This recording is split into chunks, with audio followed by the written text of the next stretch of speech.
بات تو یہ ہے کہ مشرق وسطیٰ کے مسئلے میں اس کے پس منظر کو سمجھ لینا چاہیے. ہمارے بہت سے احباب جو ہے وہ فوری طور پر وقتی صورتوں کو جیسے کہ حالات و واقعات ہوتے ہیں صرف انہی کے اعتبار سے رائے قائم کرتے ہیں. چیزوں کا پس منظر جو ہے نگاہوں کے سامنے رہنا چاہیے. اس صدی کا ایک مختصر سا نقشہ ذہن میں رکھیے. یہ 20ویں صدی کے آغاز کے وقت جسے ہم پورا کہتے ہیں مڈل ایسٹ، بلکہ صرف مڈل ایسٹ نہیں، پورا شمالی افریقہ سلطنت عثمانیہ کا حصہ تھا، خلافت عثمانیہ. لیبیا، الجزائر، مصر، پورا حجاز، یمن، پورا عراق، شام، اور یہ شام ہی کے حصے ہیں در حقیقت اردن اور لبنان، یہ سب یہ شام عرب، عراق عرب، یہ پورا علاقہ خلافت عثمانیہ یہ اس کا حصہ تھا. پہلی جنگ عظیم میں انگریزوں نے عربوں کو بغاوت پر آمادہ کیا، غداری پر آمادہ کیا. انہوں نے خلافت عثمانیہ کے خلاف بغاوت کی، بیج بوئے ان کے دلوں کے اندر نفرت کے، ابھارا انہیں تم ترکوں کے غلام کیوں ہو، تمہیں خود حاکم ہونا چاہیے، تم کھڑے ہو جاؤ، ہم مدد کریں گے، تم بغاوت کرو، تم ان ترکوں کے خلاف ہماری مدد کرو، ہم تمہیں آزاد کر دیں گے، تم اپنے پاؤں پر خود کھڑے ہو جانا. یہ بہت ہی ہمارے لیے دردناک المیہ ہے اس پہلی جنگ عظیم کا. کرنل لارنس جیسا شخص، برطانوی استعمار، اور اس کے نتیجے میں عربوں نے بغاوت کی. اور اس قدر دردناک بات آپ کو بتا رہا ہوں، میں پہلی مرتبہ جب سن 62 میں حج کے لیے گیا مدینہ منورہ میں، ابھی وہ ریل کے انجن کھڑے ہوئے تھے. یہ ترکی کے زمانے میں، سلطنت عثمانیہ کے زمانے میں بغداد سے مدینے تک ریلوے لائن تھی. یہ پورا ایک عالم سلطنت عثمانیہ، صرف سلطنت نہیں، خلافت عثمانیہ، پوری ٹرینیں جو ہے ترکوں کی اڑائی گئی، ہزاروں ترکوں کو شہید کیا گیا، یہاں تک کہ صحن حرم میں شہید کیے گئے سینکڑوں ترک. یہ جرم تھوڑے نہیں ہے، معمولی نہیں. آج جس کی سزا مل رہی ہے معلوم ہونا چاہیے کہ وہ جرائم کون کون سے تھے. اب بھی جو لوگ گئے ہیں انہوں نے دیکھا ہوگا ترکی کا قلعہ موجود ہے اوپر پہاڑی کے اوپر. حرم کا جو سب سے بڑا دروازہ ہے باب ملک عبدالعزیز، اس کے سامنے ایک لائبریری ہوتی تھی، اب تو غالباً وہ بھی گرا دی گئی ہے. اس کے پیچھے پہاڑی پر ترکوں کا قلعہ ہے پرانا، اس پر توپیں موجود تھیں. جب بغاوت ہوئی ہے، جو حرم میں آئے ہوئے تھے ترک فوجی، ظاہر بات ہے نہتے، وہ تو نماز پڑھنے آئے ہوئے تھے، ان کو وہاں ذبح کیا گیا ہے. اور ترکوں نے اپنی توپیں استعمال نہیں کی کہ کہیں بیت اللہ کو کوئی اذن نہ پہنچ جائے. بہرحال یہ غداری ہوئی ہے پہلی جنگ عظیم کے دوران، اور نہ صرف ترکوں پہ عربوں نے کی ہے. جیسا کہ میں نے کہا تھا، دو ہیں سب سے بڑے مجرم روئے ارضی کے اوپر امت مسلمہ کے طبقات. ہمارا پنجابی سپاہی بھی جا کر انگریزوں کی مدد کر کے ایلن بی کو قبضہ جو لے کر دیا بغداد کا، اس میں ہمارے مسلمان پنجابی سپاہی بھی شامل تھے. یہ خون چکاں باب ہے ہماری تاریخ کا اس صدی کا. لیکن اس کے بعد سلطنت عثمانیہ کے ٹکڑے ہو گئے، چیتھڑے ہو گئے. ایک انگریز نے لکھا ہے یہ جملہ، زہر میں بجھا ہوا جملہ، کہ تاریخ میں یہ بات ثبت ہو جائے گی کہ ایک انگریز نے اس سلطنت کے ٹکڑے کر دیے کہ جو عمر فاروق نے قائم کی تھی رضی اللہ تعالی عنہ. یہ پورا عالم، یہ تمام علاقہ کس نے فتح کیا تھا؟ یہ بات ہاتھ بدل گئے تھے، پھر ترک آ گئے، خلافت عثمانیوں کے پاس چلی گئی، لیکن یہ سلطنت تو حضرت عمر رضی اللہ تعالیٰ عنہ کے زمانے سے چلی آ رہی تھی. اس کو ایک انگریز کرنل نے، اور اس نے بغاوت میں آمادہ کر کے عربوں کو اور ترکوں کے پیٹھ میں چھرا گھپوا کر ان کے ذریعے سے اور ٹکڑے کر دیے. لیکن جب جنگ ختم ہوئی، اب انہوں نے کہا کہ اب ہمیں آزادی دیجیے. تو اب انہیں معلوم ہوا کہ غداروں کو دنیا میں کیا ملتا ہے. ٹکڑے کر دیے گئے. یہ حصہ عراق یہ انگریز کے پاس رہے گا، شام کا یہ علاقہ یہ فرانسیسیوں کے پاس رہے گا، مصر پر انگریزوں کا تسلط رہے گا، لیبیا اطالویوں کے پاس رہے گا. لے دے کر یہ جو علاقہ تھا حجاز، کیونکہ وہاں کچھ تھا ہی نہیں، بوادٍ غیر ذی زرع، یہ عربوں کے پاس چھوڑ دیا گیا. اس وقت جو بادشاہ ہیں شاہ حسین اردن کے، ان کے دادا سب سے بڑے غدار وہی تھے، لہذا ان کو اس علاقے کی بادشاہت دے دی گئی. اس کے بعد نجد سے ایک تحریک اٹھی ہے، وہ سعودی جو خاندان ہے وہ نجد سے اٹھا. نجد میں اس وقت کچھ بھی نہیں تھا، وہ تو صرف ریت کے تودے تھے اور کچھ بھی نہیں، لہذا ادھر کسی استعماری قوت کو دیکھنے کی ضرورت ہی نہیں تھی. وہ تو بعد میں تیل برآمد ہوا، اس کی حیثیت ہو گئی، اور یہ امارات کا علاقہ جو ہے اس کی دنیا میں اب گویا کہ یوں سمجھیے کہ جو سب سے زیادہ اہم علاقے ہو سکتے ہیں روئے ارضی کے نقشے پر، ان میں سے ایک وہ ہو گیا، لیکن یہ اس وقت کی بات میں کر رہا ہوں، کوئی حیثیت نہیں تھی، لہٰذا اس کو چھوڑ دیا گیا۔ یہ ہے تاریخی پس منظر، یہ لکیریں جو کھینچی گئی ہیں، یہ ایک ملت اسلامیہ کو جو قومیتوں میں تقسیم کیا گیا، پھر نعرے لگوائے گئے المصر للمصریین الشام للشامیین۔ اب شامی ایک علیحدہ قوم ہو چکے ہیں، مصری ایک علیحدہ قوم ہو چکے ہیں، عراقی ایک علیحدہ قوم ہو چکے ہیں۔ یہ ساری تقسیمیں استعمار کی پیدا کردہ ہیں، اس کا کوئی تعلق اسلام کے ساتھ نہیں۔ اب ضرورت تو اس بات کی تھی کہ استعمار کے پنجے جب یہاں سے کچھ ہٹے، دوسری جنگ عظیم کے بعد ایک دور آیا، امریکہ ابھرا ہے دنیا کی عالمی سطح پر سیاست میں، اس کے ہاں کچھ آزادی کے تصورات تھے، اس نے بھی سپورٹ کیا۔ برطانیہ کمزور ہو چکا تھا، وہ اتنے بڑے علاقے کو ہولڈ نہیں کر سکتا تھا۔ ہندوستان بھی آزاد ہوا، پھر یہ کہ اور دوسرے علاقوں سے بھی اس کو پسپائی اختیار کرنی پڑی۔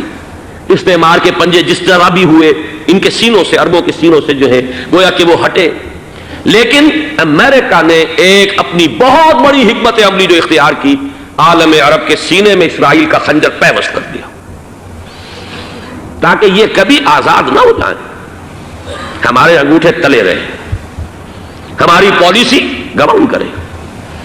یہ استعمار کا دوسری جنگ عظیم کے بعد جہاں برطانوی استعمار، فرانسیسی استعمار رفتہ رفتہ یہ ہٹنے شروع ہوئے، صدر ناصر نے انگریزوں کو اٹھا کر پھینکا میڈیٹرینین میں اور دوسرے جگہوں سے، الجزائر نے آزادی حاصل کی فرانس سے، اطالویوں سے جو ہے لیبیا والوں نے آزادی حاصل کی، یہ ہو گیا، لیکن ایک خنجر پیوست کر دیا گیا اسرائیل کا سینہ عرب میں۔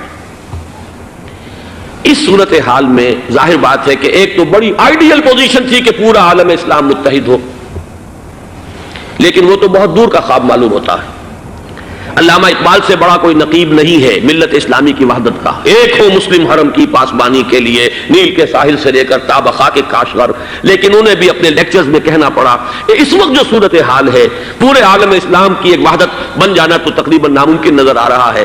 اگر کسی طرح ایک common wealth of Muslim nations وجود میں آ جائے تو بھی بڑی کامیابی ہوگی، لیکن اس سے بھی پہلے یہ تو زیادہ آسان تھا کہ عالم عرب ایک وحدت کی شکل اختیار کر لے۔ یہ تو ایک قوم ہے، اکثر و بیشتر ایک نسل یا زیادہ دو نسلیں کہتی تھے، شمالی افریقہ میں بربر نسل بھی ہے، باقی تو سب عرب ہے۔ یہ پورا عالم ایک نسل، ایک زبان، پورے اتنے رقبے کے اوپر بولے جانے والی ایک زبان، یہ تو ایک ہو جائے۔ افسوس یہ ہے کہ اس کا ایک ہو جانا، ایک شخصیت ابھری تھی جو مذہبی مزاج کی شخصیت تھی، جو دینی مزاج کی حامل شخصیت تھی، اگر اس کی قیادت میں عالم عرب متحد ہو جاتا تو واقعتاً ایک بہت بڑا جو ہے مرحلہ وہ طے ہو جاتا پوری عالمی ملت اسلامیہ کی ایک وحدت اختیار کرنے کا۔ وہ شخصیت تھی شاہ فیصل شہید کی، اور اس لفظ کے ساتھ ہی آپ کے ذہن میں آ گیا ہوگا کیوں انہیں شہید کر دیا گیا، کس نے کیا کرایا، کہاں سے تعلیم حاصل کر کے آیا تھا وہ جس نے شہید کیا شاہ فیصل شہید کو، اس کی گردن پر کون سوار تھی، وہ یہودی لڑکی کے جس کے فوٹو بھی شائع ہوئے، ایک گردن پر اٹھائے کھڑا ہوا شہزادہ اپنی ایک یہودی دوست کو، لڑکی کو، اور وہی ہے کہ جس نے جا کر پستول سے شہید کیا ہے۔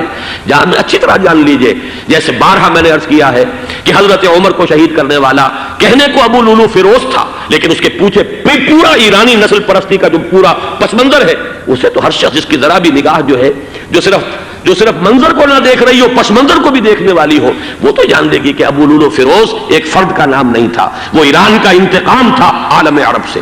بالکل اسی طریقے سے یہ امریکی استعمار کا ہتھ کنڈا تھا، اسے محسوس ہوا۔ شاہ فیصل مذہبی مزاج کا شخص یہ ابھر رہا ہے، اور یہ شاہ فیصل کی حکمت عملی کا ذرا آپ اندازہ کیجئے۔ لاہور میں سمٹ کانفرنس ہوئی، اس میں وہ آئے، سب سے ٹاورنگ پرسنالٹی پورے اس وقت عالم اسلام کے اندر شاہ فیصل کی تھی، اور وہ گویا کہ ایک بہت ہی جس کو کہا جائے کہ ایک بہت ایلڈرلی، ایک بزرگانہ ایک شخصیت جو ہے، اور انہوں نے اپنے دولت کے دروازے، عرب میں وہ مشہور تھے کہ نہایت خسیس اور بخیل انسان ہے، اس لیے کہ وہاں وہ خرچ کرتے تھے حساب کتاب کے ساتھ، لیکن ان کے خزانے کھلے ہوئے تھے عالم اسلام کے لیے، ادھر بھی مدد ہے، ادھر بھی مدد ہے، ادھر بھی کام ہو رہا ہے، ادھر بھی کام ہو رہا ہے۔ پھر انہوں نے تیل کا ہتھیار استعمال کر کے ایک دفعہ امریکہ کو دن میں تارے دکھا دیے تھے، لہذا ان کا ہٹایا جانا سین سے یہ امریکی استعمار کے لیے لازم تھا۔ اب لے دے کر رہ گئے کون؟ سیکولر مزاج کے لوگ۔ پہلی اٹیمپٹ جمال عبد الناصر نے کی، ناکام ہو گیا۔ قذافی صاحب نے کوشش کی کہ وہ ان کی جانشینی حاصل کر لے، ناکام ہو گیا۔ اب ایک تیسری شخصیت صدام حسین کی، ملحد ہے، اسلام سے کوئی سروکار نہیں، باس کا فلسفہ، سیکولرزم پلس عرب نیشنلزم، یہ اصول ہے۔ لیکن یہ ہے کہ یہ شخصیت ابو بکر ایسی آئی ہے کہ اس سے اس وقت یہ جان لیجئے، میں امریکہ میں بھی عربوں سے مل کر آیا ہوں، سعودی عرب میں بھی اب میں وہ دیکھ آیا ہوں، نوجوان نسل جو ہے عربوں کی، پورا جو دوسرے عرب ممالک ہیں جہاں پر کہ مذہب کا اتنا چرچا ہی نہیں ہے، پورا فلسطینی عرب، جارڈن کے عرب، شامی عرب عوام، وہ سب کے سب صدام کے پیچھے ہیں اس وقت، اس لیے کہ انہیں نظر آ رہا ہے کہ ایک شخص پھر ایسا پیدا ہو کر سامنے آ گیا ہے جو شاید عالم عرب کو پھر یونائٹ کر دے۔ اور یہ ہے اصل وہ شے کہ جو امریکہ کے لیے کسی صورت میں قابل قبول نہیں۔ دولت کے یہ ذخائر، خلیج کی یہ دولت، سیال سونا اور اس کے ذخیرے، اور یہ کسی طریقے سے یہ امریکہ کے زیر اثر نہ رہے، یہ ہے وہ شے جو اسے برداشت نہیں ہے۔ وہ کوئی اربوں کی محبت میں نہیں آیا 2.5 لاکھ فوج لے کر، وہ کوئی شاہی عرب جو خاندان ہے سعودی، اس سے اس کی کوئی دلچسپی نہیں ہے، کوئی پتہ نہیں کہ وہ خود ان کو ہٹا دیں اور وہاں پر کوئی جمہوری ڈھانچہ جو ہے وہاں پہ کھڑا کروا دے خود امریکہ۔ اس لیے کہ سعودی عرب میں دیکھ آیا ہوں حالات، اگرچہ ظاہر بات ہے کہ زیادہ گہرائی میں تو وہاں جانے کا موقع ہی نہیں ہوتا، بہت ہی مستبد حکومت ہے، لیکن صاف نظر آ رہا ہے کہ اس وقت دونوں طبقے نوجوانوں کے جو ہے وہ شاہی خاندان کے شدید خلاف ہو چکے ہیں۔ جو وہاں پر جدید مثقف طبقہ ہے، جدید تعلیم یافتہ، جو باہر پڑھ کر آیا ہے امریکہ میں اور کہیں اور وہ کثیر تعداد میں، اب وہ صاف سوال کر رہے ہیں کہ یہ بلینز اور بلینز آف ڈالرز کے جو ہمارا خرچہ آتا تھا، ہمارے ہتھیاروں کے آرڈر جاتے تھے، وہ کہاں گئے؟ کل 65,000 فوج، اور عرب کے پاس، سعودی عرب کے پاس اتنے ٹینک بھی نہیں ہیں جتنے کہ یمن جیسے غریب ملک کے پاس ہے، تو ہمارا روپیہ یہ گیا کہاں؟ یہ ایک سوال ہے جو ہر شخص کے ذہن کے سامنے ہے۔ اب ہمیں اپنے معاملات کو خود سنبھالنا ہوگا۔ اسی طریقے سے جو مذہبی طبقہ ہے، اور وہاں ہے بڑی تعداد میں مذہبی طبقہ نوجوان جن میں بڑا جذبہ ہے، اور ان کا وہ جوش جہاد انہیں جہاد افغانستان تک لے کر آیا ہے۔ سینکڑوں عرب نوجوان یہاں جو ہے شہید ہوئے، اپنے ملک میں تو انہیں بولنے کی بھی کوئی امکان نہیں ہے، لیکن یہاں وہ جذبہ جو اندر اندر پروان چڑھ رہا ہے، وہ جذبہ انہیں لایا ہے، اور افغانستان کی سنگلاخ وادیوں کے اندر انہوں نے جام شہادت نوش کیا ہے۔ وہ طبقہ بھی شدید مخالف ہو چکا ہے کہ انہوں نے امریکیوں کو بلا کر، ان میں یہودی بھی ہیں، عیسائی تو ہے ہی ہے، یہودی ہیں، یہودی عورتیں ہیں، جو کچھ اب وہاں بے حیائی اور بے پردگی کے مناظر نظر آ رہے ہیں۔ یہ سرزمین عرب، میں نے امریکہ میں تقریر سنی ہے، اسنا کے جو فائنل ان کا ایک سیشن تھا، اسلامک سوسائٹی آف نارتھ امریکہ، جس میں میں مدعو کیا گیا تھا، اسی لیے میں نے یہ سفر کیا تھا۔ ایک نوجوان نے جو تقریر وہاں پر کی ہے، واقعہ یہ ہے کہ میں حیران رہ گیا اس کی جرأت کا۔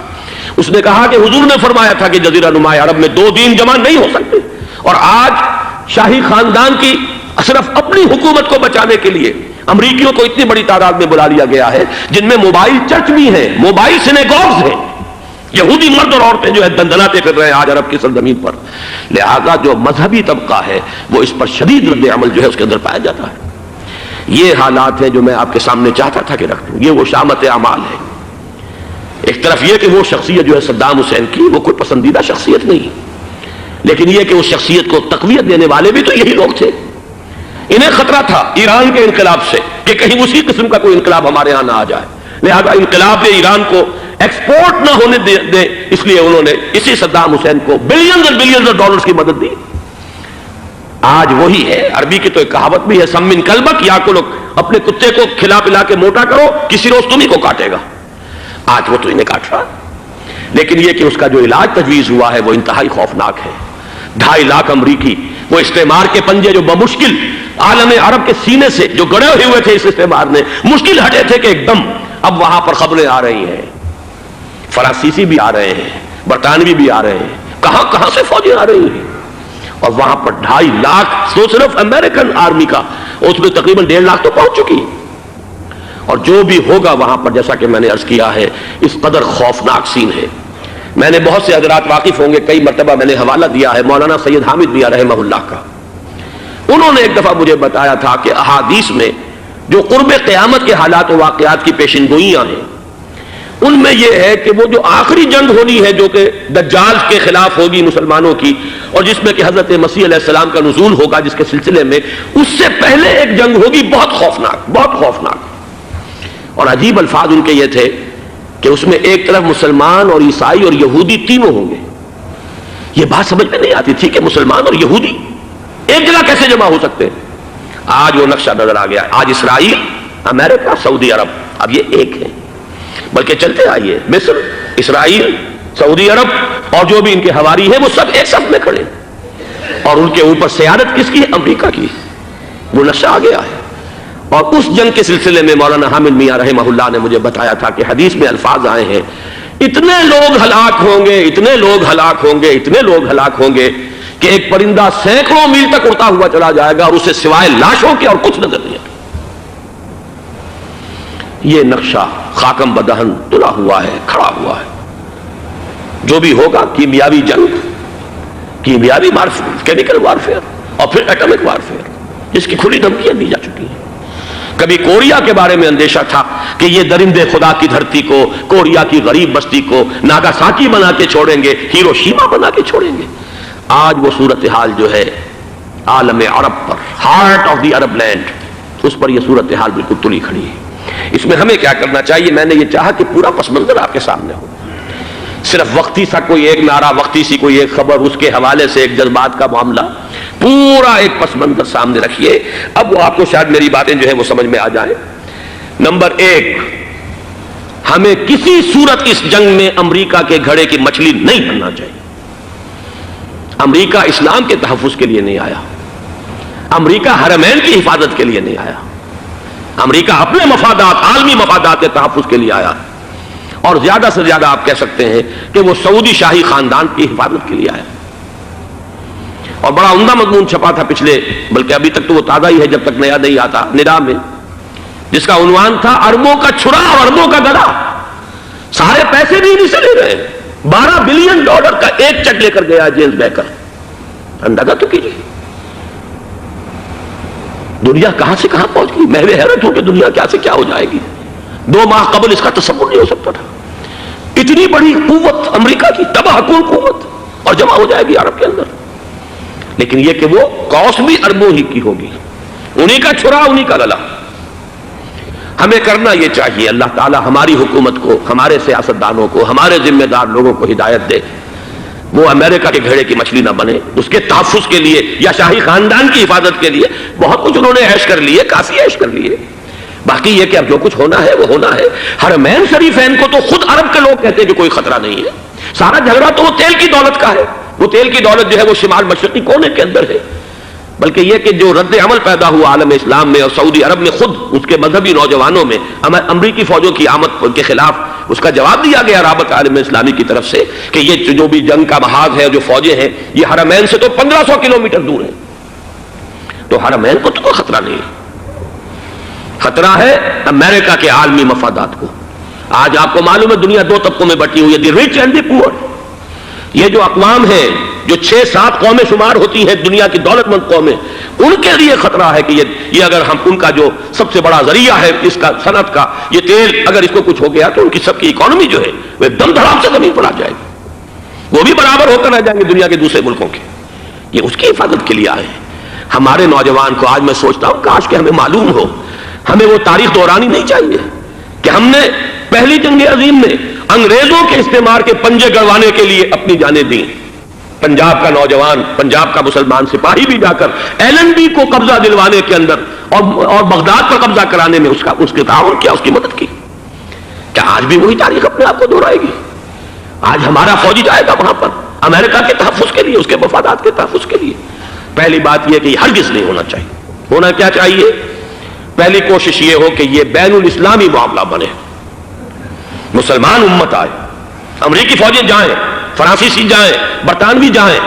ہاں اس صورت میں کہتا ہوں پاکستان کا ایک ایک بچہ وہاں جائے اور اپنی جان قربان کر دے، اس لیے کہ یہ قرآن کا حکم ہے. بَإِن طَائِفَتَانِ مِنَ الْمُؤْمِنِينَ اقْتَتَلُوا فَأَصْلِحُوا بَيْنَهُمَا فَإِن بَغَتْ إِحْدَاهُمَا عَلَى الْأُخْرَى فَقَاتِلُوا الَّتِي تَبْغِي حَتَّى تَفِيءَ إِلَى أَمْرِ اللَّهِ فَإِن فَاءَتْ فَأَصْلِحُوا بَيْنَهُمَا بِالْعَدْلِ وَأَقْسِطُوا إِنَّ اللَّهَ يُحِبُّ الْمُقْسِطِينَ. امت مسلمہ کو حکم دیا گیا ہے اگر مسلمانوں کے 2 گروہ لڑ پڑے تو تم صلح کراؤ، اور اگر ایک فریق زیادتی پر تلا رہے، اڑا رہے، تو اب سب مل کر اس سے جنگ کرو یہاں تک کہ اسے اللہ کے حکم کے آگے جھکا دو. پھر اگر وہ اللہ کا حکم مان لے، صلح پر آ جائے، تو پھر عدل و قسط کے ساتھ ان کے درمیان صلح کرا دو. یہ ہمیں حکم ہے، مسلمانوں کو حکم ہے.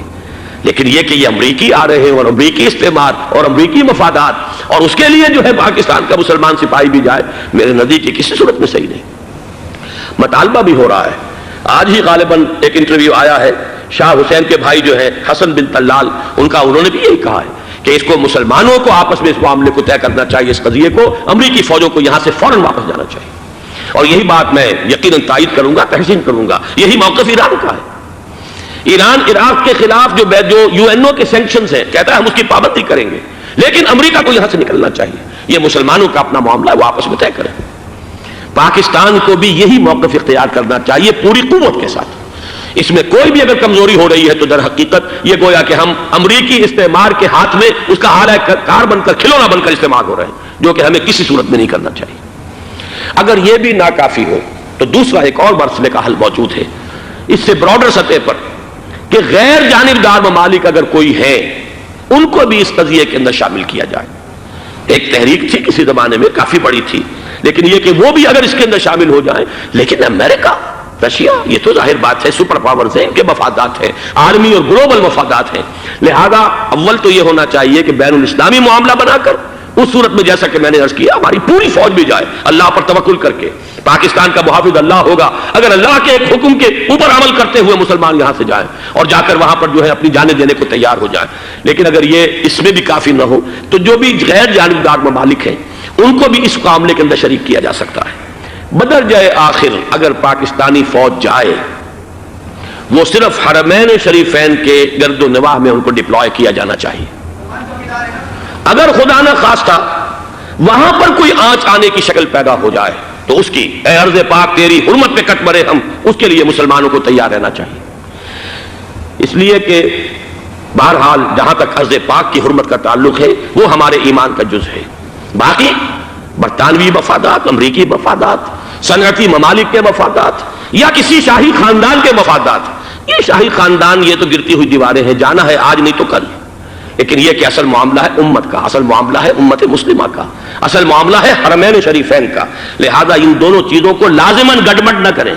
آپ حضرات کے علم میں ہے کہ اس سے پہلے ایران کی طرف سے بار بار مطالبہ ہوا کہ حرمین کو بین الاسلامی کنٹرول میں دے دیا جائے اور سعودی عرب کا اس کے اوپر سے جو انتظامی عمل دخل ختم کر دیا جائے۔ میں نے کبھی تائید نہیں کی، اس لیے نہیں کی کہ میرا مشاہدہ ہے، میں گیا ہوں بارہا، سعودی عرب کی حکومت نے چاہے خود بھی بڑے بڑے محل بنائے ہیں لیکن حرمین کی خدمت کے اندر بھی کوئی کمی نہیں کی، اس پر انہوں نے اربوں ڈالر اس پر بھی خرچ کیا ہے، اس کے اوپر انہوں نے اس حج کے انتظامات پر پوری حکومت جو ہے وہ اپنے آپ کو لگائے رکھتی ہے، لہذا اس اعتبار سے کوئی کمی کی بات نہیں وہاں پر آئی کہ جس کے لیے ضرورت ہو کہ ان کا عمل دخل وہاں سے ختم کیا جائے۔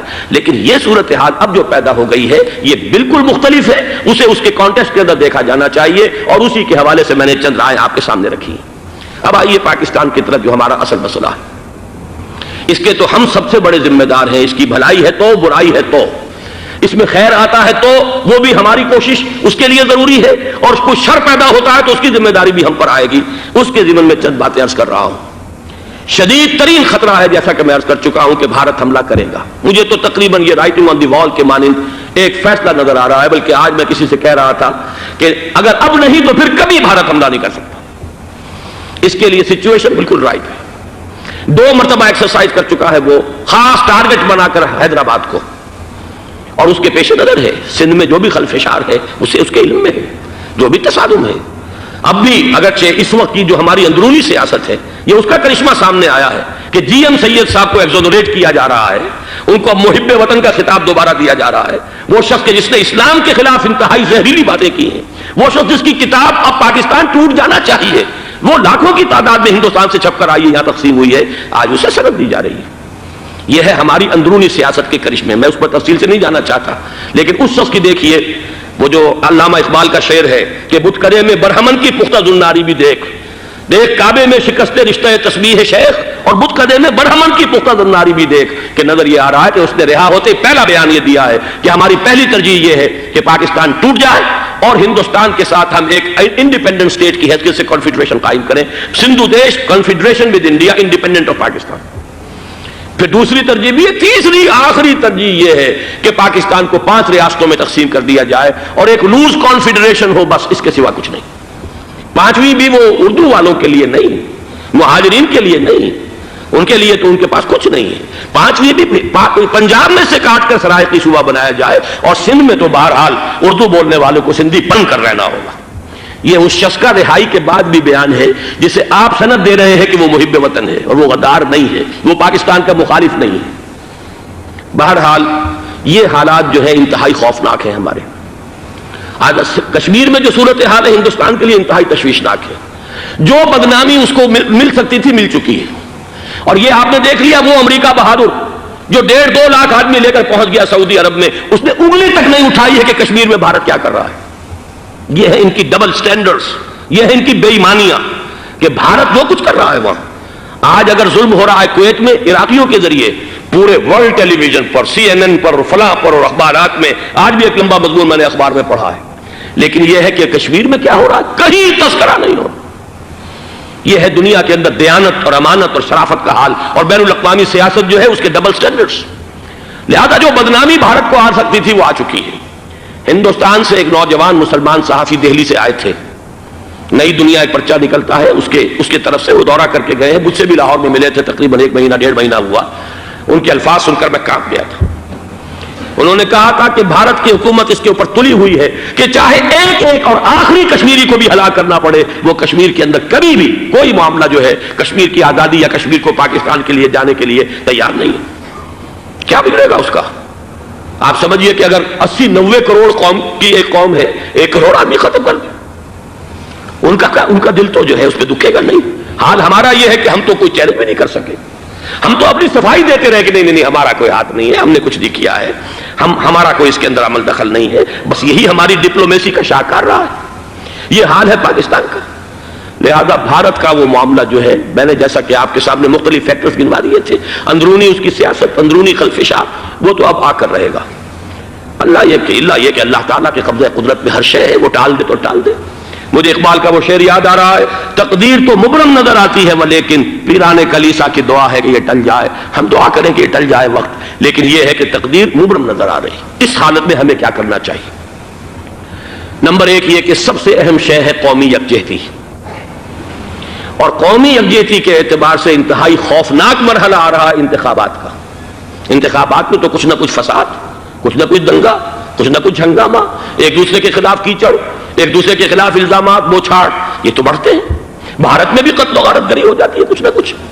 لہذا یہاں پر بھی پیر پگاڑا صاحب جو ہمیشہ سے کہتے چلے آ رہے ہیں فیملی پلاننگ, آج پھر ان کا جملہ آ گیا ہے کہ شاید اس انتخابات میں فیملی پلاننگ کے ذریعے سے کوئی بہت بڑا کام ہو جائے. پہلی بات تو یہ ہے کہ میں نے اب تک یہ کہا ہے کہ انتخاب کسی صورت میں پوسٹ پون نہیں ہونے چاہیے. اب بھی میں یہ کہتا ہوں کہ اگر تو انتخابات کا بدل صرف ایک ہے اور وہ مارشل لا ہے, تو پھر مارشل لا سے تو بہتر ہے کہ وہ انتخابات ہو چاہے اس میں کوئی خلفشار بھی ہو.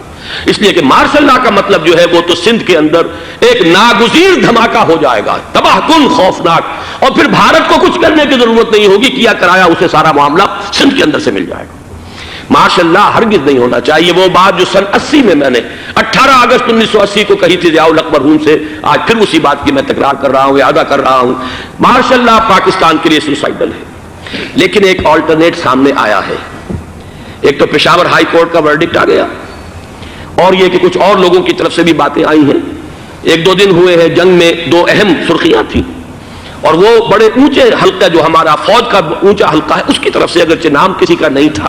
ایک تو یہ کہ ماشاء اللہ یہاں کسی صورت نہیں لگے گا, دوسرے یہ کہ کوئی قومی حکومت کی تشکیل جو ہے اگر کسی طرح ہو سکتی ہو تو وہ اس وقت کا حل ہے, اور وہ اسی شکل میں ممکن ہے. اگر تو الیکشن آپ پوسٹ پون کرتے ہیں اور اسمبلیاں پرانی بحال نہیں کرتے, تو پھر تو اس کا مطلب یہ کہ ہمارا کانسٹیٹیوشن ایبروگیٹ ہو گیا اور اس کا آلٹرنیٹ سوائے ایک مارشل لا کے اور کوئی نہیں ہے.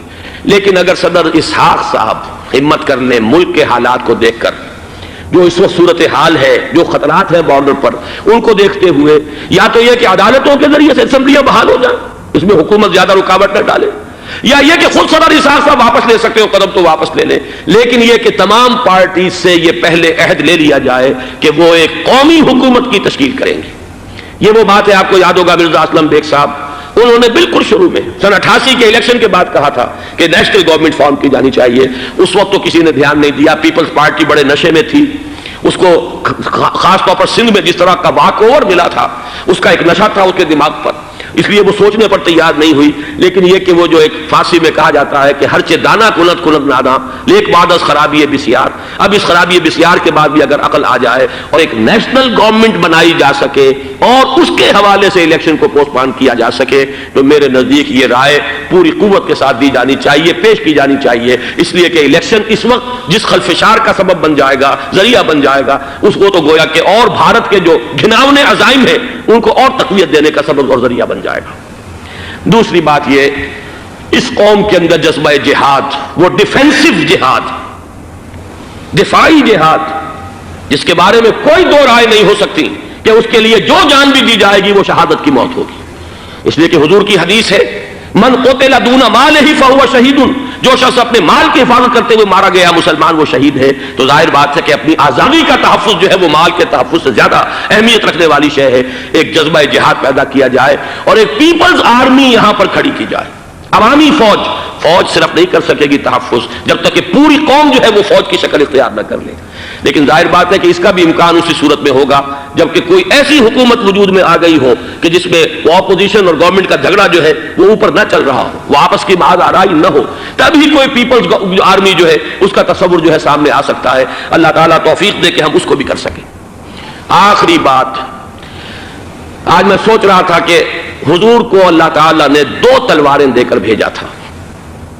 ایک تلوار قرآن, جاہدہم بہی جہادا کبیرا, اے محمد یہ ہے آپ کی تلوار, اس کے ذریعے جہاد کیجئے, قلع قمع کیجئے جاہلیت قدیمہ کا بھی, قلع قمع کیجئے جاہلیت جدیدہ کا بھی, اور یہ بے یقینی کو رفع کیجئے, ایمان پیدا کیجئے.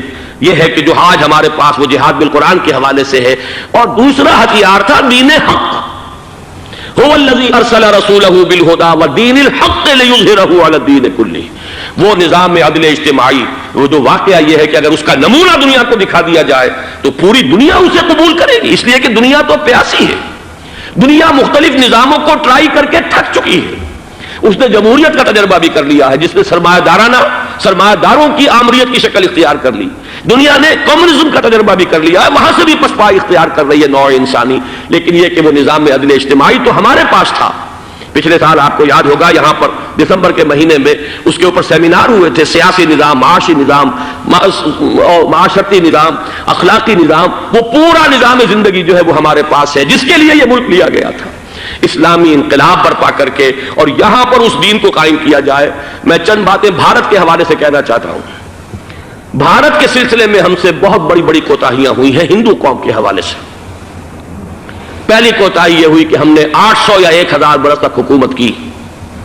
اگرچہ صوفیاء نے کچھ تبلیغ کی یہاں پر, لیکن علمی سطح پر, انٹلیکچوئل لیول پر کوئی تبلیغ کا کام نہیں کیا.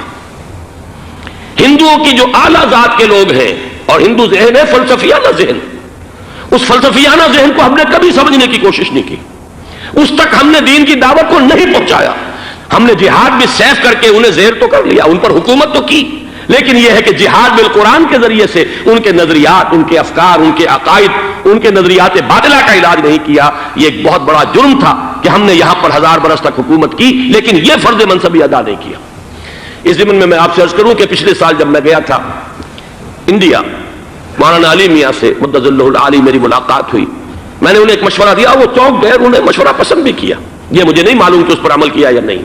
میں نے ان سے عرض کیا کہ آپ ندوۃ العلماء میں سنسکرت کی تعلیم لازم کر دیں تاکہ یہاں کا عالم دین جو نکلے وہ ہندو جو مذہب کی کتابیں ہیں ٹاپ کی امہات کتب ان کو بھی سمجھ سکتا ہو. جب تک آپ ہندو ذہن کو نہیں سمجھیں گے اسلام اس کے سامنے پیش نہیں کر سکتے. لہذا ایک کام تو ہمیں یہ کرنا ہے, اور میں نے شاید آپ میں سے جو حضرات بھی میثاق پڑھتے ہیں ان کے تو علم میں یہ بات ہوگی کہ میں نے شاہ ولی اللہ دہلوی رحمۃ اللہ علیہ کا ایک قول جو ہے نقل کیا ہے. ہندوستان ہی کے ایک رسالے میں وہ ان کا قول جو ہے اس کو کوٹ کیا گیا تھا, وہاں سے میں نے نقل کیا کہ انہوں نے فرمایا کہ ایک وقت آئے گا کہ ہندو قوم کے اعلیٰ ذات کی اکثریت اسلام قبول کر لے گی. اللہ کرے کہ وہ کام ہو, وہ بھی ہوگا تو جہاد بالقرآن کے ذریعے سے ہوگا. دوسری 2 کوتاہیاں کیا ہوئی دیکھیے, میں اس کی مثال دے رہا ہوں. ہم نے اب تک اسلام کے لیے جو نعرہ بازی کی ہے اس کا نتیجہ یہ نکلا, ہندو کو ہم نے بیدار کر دیا, چوکنا کر دیا, منظم کر دیا, اپنے خلاف کھڑا کر دیا, اور ہم نے کچھ کیا نہیں. اس کی ایک سادہ مثال دے رہا ہوں. چپ راس چپ, چپ راس چپ, خاکسار تحریک, دہل گیا تھا پورا ہندوستان. واقعہ یہ کہ دہل گیا تھا.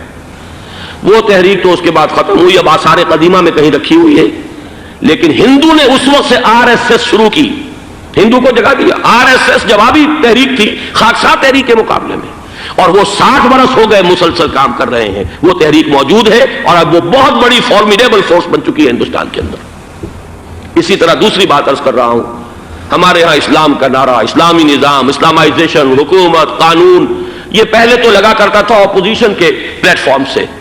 11 برس جو تھے ہمارے مرحوم ضیاء الحق صاحب کے، وہ ایوان حکومت سے یہ نعرہ لگا، نتیجہ یہ نکلا ہندوستان میں رام راشٹر کی تحریک کھڑی ہو گئی جوابی رد عمل کے طور پر۔ ہم نے تو کچھ کیا بھی نہیں سوائے کچھ کاسمیٹک تبدیلیاں، کچھ اوپر کی تبدیلیاں، کچھ رنگ و روغن، کچھ عید میلاد النبی زیادہ شوق سے اور زیادہ شان سے بنانی شروع کر دی، کچھ اور ہم نے اس طرح کے جو ہے وہ تقریبات کا آغاز کر لیا، باقی وہ اسلام کا نظام، وہ نظام تو ہم نے قائم نہیں کیا۔ میں نے جو حضرات واقف ہیں مجھ سے، انہیں یاد ہوگا یہ کہ میں سن 80 میں پہلی مرتبہ بھارت گیا تھا پاکستان بننے کے بعد۔ سن 47 نومبر میں نے کراس کیا تھا from east Punjab to west Punjab, Pakistan آیا خون اور خاک آگ کے دریا عبور کر کے۔ 33 برس کے بعد میں گیا تھا واپس ہندوستان پہلی مرتبہ سن 80 میں۔ واپس آ کے جو میں نے تقریر کی تھی اس کے چند چیزیں یاد ہوں گی بہت سے حضرات کو۔ میں نے کہا تھا میں نے 2 چیزیں بڑی اچھی دیکھی ہندوستان میں، جس سے ہندوستان میں مسلمانوں اور اسلام کے مستقبل کے بارے میں جو بہت زیادہ اندیشے اور خطرے تھے وہ دور ہو گئے۔ ایک یہ کہ ہندوستان میں بھی کوئی ایک نیشنلزم پیدا نہیں ہو سکا، بلکہ ریجنلزم ہے، علاقائیت ہے، لوگوں کے ذہن کے اندر علاقائیت ہے۔ اگر ایک مرکزی نیشنلزم پیدا ہو جائے تو بھارت بہت بڑی طاقت بن جائے گا، پورے علاقے کے لیے بہت بڑا خطرہ بن جائے گا۔ دوسری بات میں نے عرض کی تھی کہ اللہ کا شکر ہے کہ ہندو مذہب کا کوئی ریوائول وہاں نہیں ہوا۔ بائی اینڈ لارج انڈین ہندو جو ہے وہ سیکولر ذہن کا ہے، مذہب کا احیاء وہاں نہیں ہوا۔ یہ سن 19 کی بات میں کہہ رہا ہوں، اس لیے کہ مذہب کا اگر احیاء وہاں ہو جائے تو مسلمان کے لیے بڑے خطرے کی بات ہو جائے گی۔ لیکن آج میں آپ سے عرض کر رہا ہوں 1990 میں 10 برس کے بعد یہ جو 11 برس تک ہمارے ہاں اسلام کی رٹ لگی ہے، نتیجتاً اب وہاں ملیٹنٹ ہندو ریوائولزم ایک بہت بڑی قوت بن کر آ چکا ہے۔ ہم نے کچھ کیا بھی نہیں، نعرے لگائے، اور وہاں بی جے پی اب اگلے الیکشن کے اندر وہ یقین رکھتی ہے کہ اس کی حکومت ہوگی۔ اس وقت بھی بی پی سنگھ کی حکومت جو ہے اسی کے بل پر کھڑی ہے۔ میری ملاقات ریاض میں ایک ہوئی ہے مراد آباد کے نوجوان سے، اور گفتگو کے آخر میں وہ رو پڑا کہ ہم ہندوستانی مسلمان کیا کریں، ہم تو ایک ایسی صورتحال سے دوچار ہو گئے ہیں کہ کوئی صورت ہمیں نظر نہیں آئی بچاؤ کی۔ 30 اکتوبر کی ڈیٹ دی ہوئی ہے وی ایچ پی نے، وشوا ہندو پریشد جو ہے وی ایچ پی، اس کے دے رکھی ہے کہ ہم نے ہر صورت کچھ بھی ہو جائے، اور ایسے ایسے طریقے ان کے ہیں۔ وہ پہلے اینٹیں انہوں نے روانہ کرنی شروع کی تھی، اس کے بعد اب یہ ہے کہ ایک ایک گاؤں سے ایک ایک آدمی آئے گا، 30 لاکھ گاؤں سے ایک ایک آدمی چل کر آئے گا، اور وہ جب پہنچیں گے تو کوئی ان کے اوپر چونکہ ایک ایک آدمی چل کر آ رہا ہوگا، کوئی دفعہ 144 حکومت کی نہیں لگ سکے گی، اور ہم جب اتنے لوگ جمع ہو جائیں گے لا محالہ ہم نے وہ مندر جو ہے تعمیر کرنا ہے اور وہ مسجد گرا دینی ہے۔ اور ادھر مسلمان جو ہے آخری طور پر طے کیے ہوئے ہیں کہ چاہے ہم سب کٹ مریں لیکن ہم یہ مسجد گرنے نہیں دیں گے۔ خدا نہ خواستہ یہ صورتحال اگر بالفعل ہو جاتی ہے کنفنٹریشن، اس وقت تو پھر بھی جو حکومت یو پی کی ہے وہ کچھ نہ کچھ مسلمانوں کا ساتھ دے رہی ہے، لیکن یہ کہ بے بس ہوتے کوئی دیر نہیں لگے گی۔ اگر لاکھوں لوگ جمع ہو جائیں اس شہر کے اندر، ایودھیا کے اندر، تو ظاہر بات ہے ہر حکومت گھٹنے ٹیکنے پر مجبور ہو جاتی ہے۔ 50,000 اہل تشیع نے ضیاء الحق صاحب کے گھٹنے ٹکوا دیے تھے، داغ رگڑوا دی تھی، اور وہ جو آرڈیننس تھا زکوٰۃ آرڈیننس اس میں ترمیم کروا دی تھی۔ کیا ہوگا؟ نہایت خوفناک صورتحال ہے۔ لیکن اگر ہم یہاں اسلام صرف نام نہ ہو عملاً قائم کر کے دکھا دیں، مجھے یقین ہے کہ خود ہندو اسے قبول کرے گا۔ یہ تو نعمت ہے، یہ راحت ہے، یہ نظام عدل ہے، یہ تو بہترین حل ہے ہمارے تمام مسائل کا۔ لیکن یہ کہ اگر ہم نے وہ کام نہ کیا، وہ اسلامی انقلاب کی طرف پیش قدمی نہ کی، وہ جاہدہم بہ جہادا کبیرہ کے ذریعے سے ایمان، اور ایمان کے ساتھ اس کا لازمی نتیجہ وہ ایک جد و جہد، انقلابی جد و جہد، اور اس کے نتیجے میں پاکستان میں اسلامی انقلاب لا کر اسلام کے نظام عدل اجتماعی کو قائم کرنا، یہ ہے دوسرا کرنے کا اصل کام، اور یہ ہے در حقیقت کہ جو ہمارے تمام مسائل کا حل ہے۔ اگر آپ کو ڈاکٹر اسرار صاحب کی بیانات اچھی لگتے ہیں تو چینل کو سبسکرائب کریں۔